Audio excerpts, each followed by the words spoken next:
Welcome to In Conversation with Brian Mofokeng. Today we're being joined by a coach I rate highly, one of those that have done so well.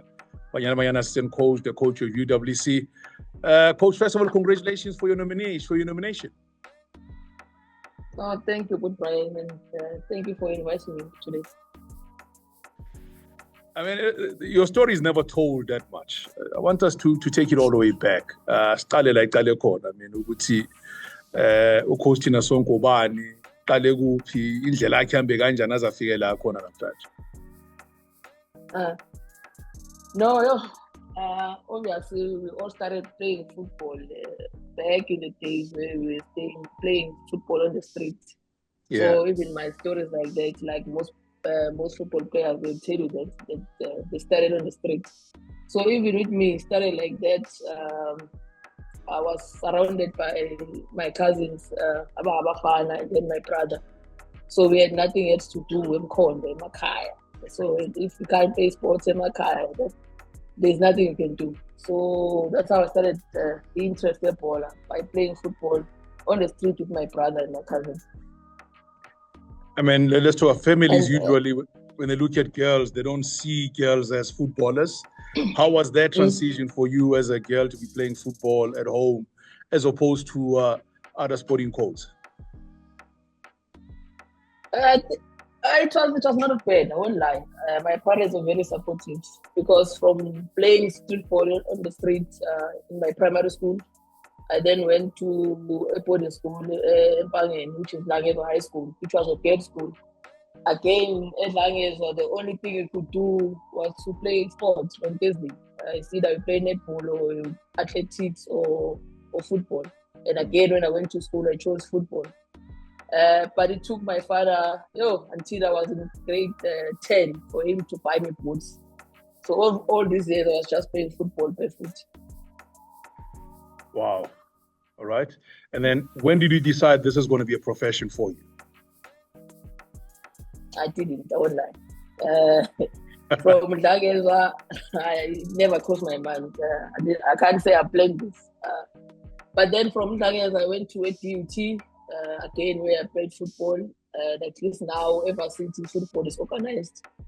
At that time, we were still playing USA. Now it's USA. Back in nowadays, it was called Sasu.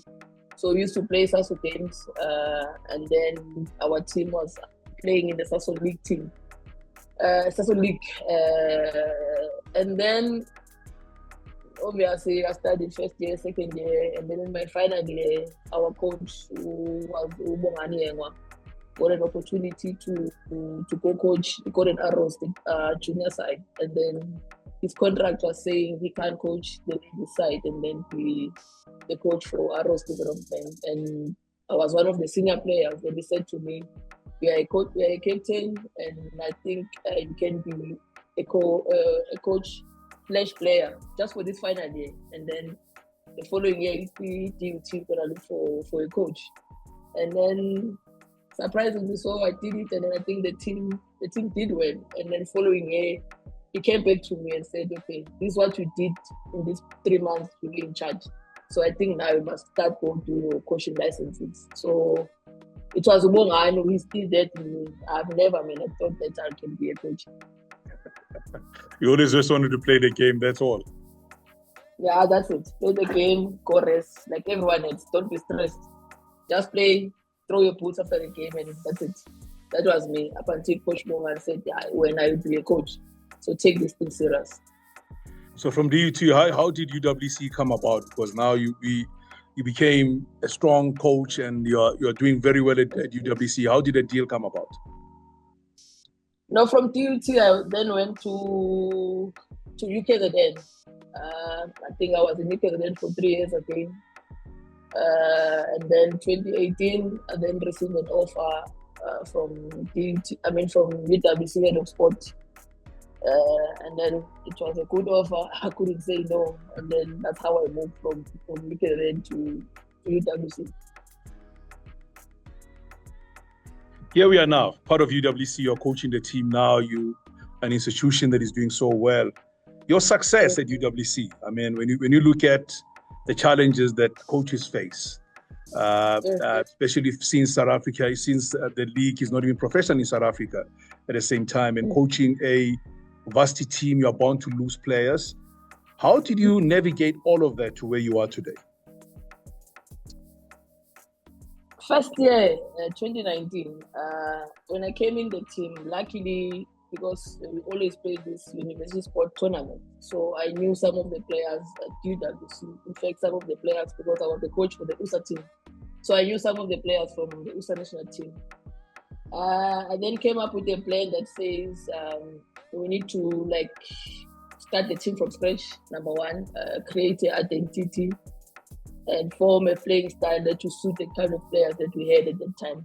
And luckily, for the past 5 years, I was lucky. I won't lie to you. I was lucky. I managed to keep the very same core team since 2019.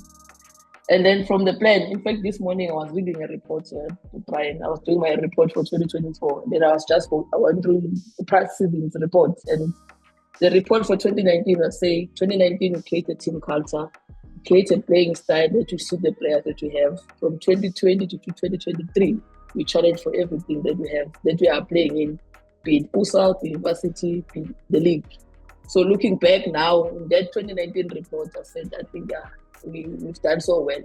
But all of that is because we managed to keep the core group of the players since 2019 up until now. Even those who graduated, they graduated and then came back into postgrad. How do you balance the two? Because I know you're still a student at the same time. Now and then you'll say, hey, I'm out, I'm going to study because I need to prepare for the next thing. How do you balance the coaching as well as, the studies? For me or for the team? For you, for yourself. I mean, we'll talk about the team in a bit. For you, just you personally as Thinasonke. I think I always say to people, I'm a product of university sport. I wouldn't be where I am today if it wasn't for university sport. So the language that I always preach in the team that I coach is that players must study. So I can't preach that and then the coach doesn't study. So that's why I always try by all means to update myself and try to get as much information as I can. Even that, people think that it's easy to coach. But wait until you coach a university team, because all they do in their life, when they do something, they must ask, why am I doing this? Why are we doing this train? Why we must train 3 times a week or 4 times a week? So as a coach, you must be knowledgeable to answer them, because you're not just coaching any kind of a player. They are very smart. They challenge you as a coach. So besides me pushing them to study, I then decided that now as a coach, I must also study, because besides the reason that I just said now, I think the players deserve better coaches. I can't be a better coach if I don't study. You're part of the Banyana team setup as well, over and above teaching, rather coaching your UWC team. How has that experience been for you? Stressing sometimes. Challenging a lot, because it means then now I don't have to rest, because it means when it's not FIFA window, I'm with the team, and then when it's FIFA window, I must be with the national team, and then it means now as a coach at the club level, I must prove myself so hard to convince everyone that this one deserves to be in the national team. And sometimes it's even worse, because it goes to as far as players selected from UWC. So those players, again, it comes with pressure, because when they go to the national team, they must also prove themselves to say, you are not there because your coach is assistant coach. You are good enough to be in the national team. So for the past few years, it's been stressing. I think stressing in the first 2 years. Then after that, I just said I don't have to prove myself to anyone. If there's anyone questioning me, why am I there? Then it's up to them. But it's been really stressing. But stressing in the part that I don't have to rest. Unlike the other coaches who are just full-time with the national team. If it's not FIFA window, then the coach is, for instance, she's in the office like Monday to Friday. But for us, the rest of the staff is that you must still coach. Of FIFA window, you coach. When it's FIFA window, you must still coach. So you don't get time to rest at all. You for the last past few seasons, you've been challenging Sundowns. I mean, the league, the gap between yourselves and Sundowns, that is one of the reasons why you qualified for the CAF Women's Champions League.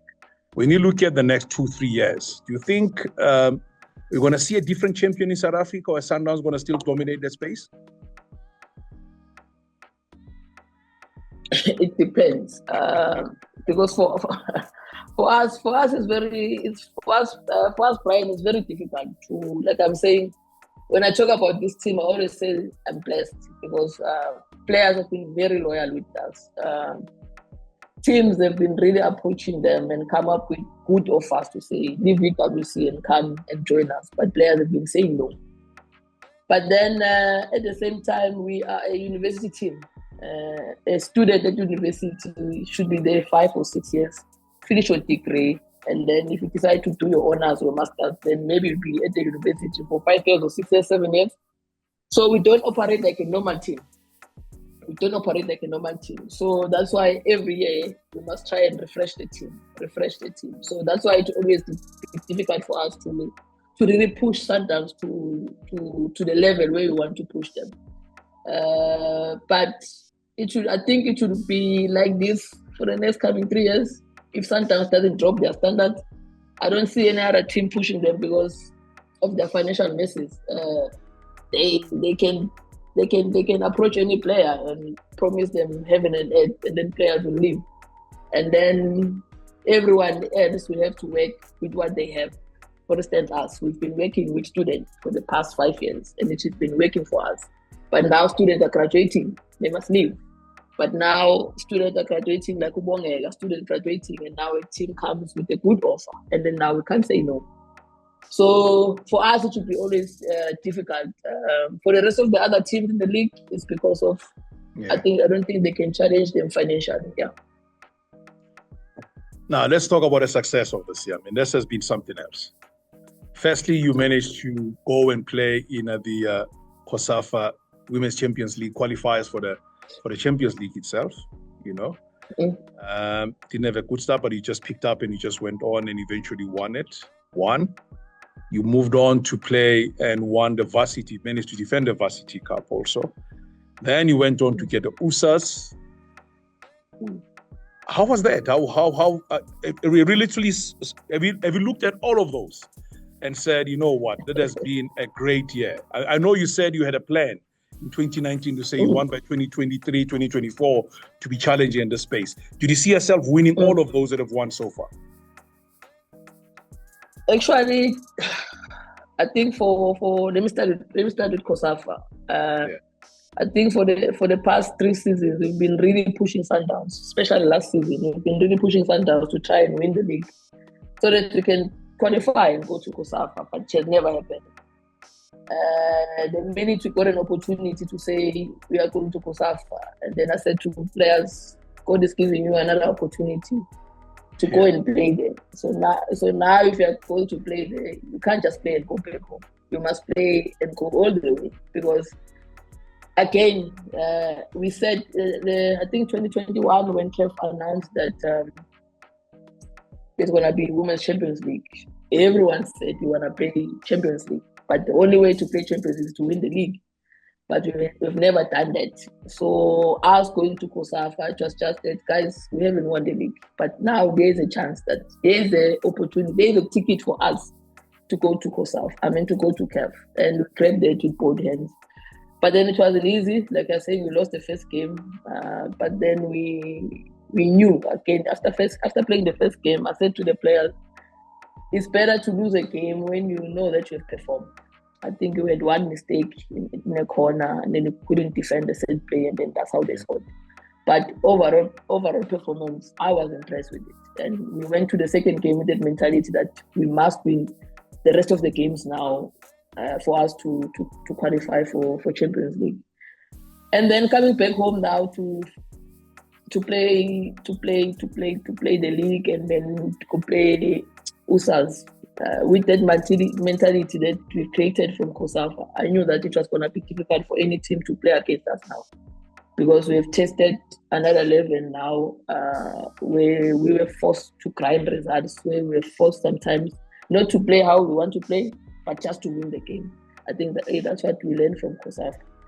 And with the varsity, it was just 2 weeks before we went to COSAF. And then I said to the management, you must decide what you want. Do you want us to qualify for Champions League, or do you want us to win varsity? They said, Coach, you must just qualify for Champions League. And then I said, okay, we're going to rest players like Lona Temba, we're going to rest Figile, the first two games, we're going to rest Tubongeya. And then we just let the other players play. And then they said, it's fine. They agree with me. But then you say that as a coach, and then you are saying to players, let us just go there and honor the fixture, and then just rest so that we go to COSAF fresh. And then the players said, no, coach, we want to win it. We want to win it. If you are deciding to rest to Boge and feed and no, it's okay. But the rest of us here, we're going to fight and win it. So I think over the years, playing together, now they understand each other. Now there's that team chemistry. Now there's that fighting spirit amongst themselves. When they go and play any game, they just want to win it. Of which I think, for me as a coach, I'll take it as an achievement. Besides winning all the cups we've won, the mentality over the years has changed. They just want to be a team that tries and win everything. You went to the CAF Women's Champions League itself. Yes, you were unable to navigate your way out of the group stages. How was the experience? When I talk about Champions League, I don't even know how to begin. You know, when you want something, it's so bad. And then when it comes to you, and then it shocks your system. And I think that's what it happens to the players. And I even said to them, I don't think we were supposed to play the first game of the tournament. Maybe if we play the second game of the tournament, let them watch the game and let them see how tactical it is, how high the intensity is. Maybe we're going to go to Mazembe game with another mindset. But it was a good experience, highly competitive, even for me as a coach. You see, with not disrespect to our league, but in our league, you don't go to games every game and just every game is tactical. You are forced to think now as a coach, okay, opposition is playing like this. How can we approach this game? And I think Champions League itself did that to me as a coach. I was forced to really think very deep to help the team. So it was a good experience, not just for me, but also for the players. Even starting from COSAF, some of our players have never played outside of South Africa. It was the first time for them playing outside of South Africa. So it's really a good platform. And as a team, we really want to go back there, and we know how we have to go back there. But the overall experience was magnificent. I've never experienced that. And I remember standing in the touchline the first game, and I went back to Coach Mvaro's, my assistant. I said, I feel like this when I'm with the national team. I've never felt like that with the club football, because there was a time during that game when Mazembe was making changes, and I was looking at who's coming in.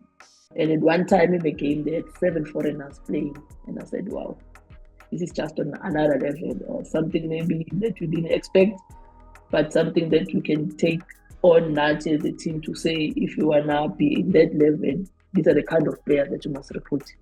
Yeah. Coach, I know that you're nominated for the Coach of the Year award. How does it feel? I said to one of your colleagues, I don't think I deserve it, Brian. I know that when you are doing something, even when you're just doing it, there's always people that are watching you. Yeah. So it really shocked me, even from the first shot, the first list that came out, the top 10.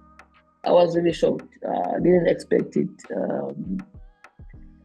But I was so emotional to say that at least in the little corner where we are busy doing whatever that we're doing, there's people that are watching, and there's people that really want to just recognize, to say we see what you are doing and we appreciate what you are doing.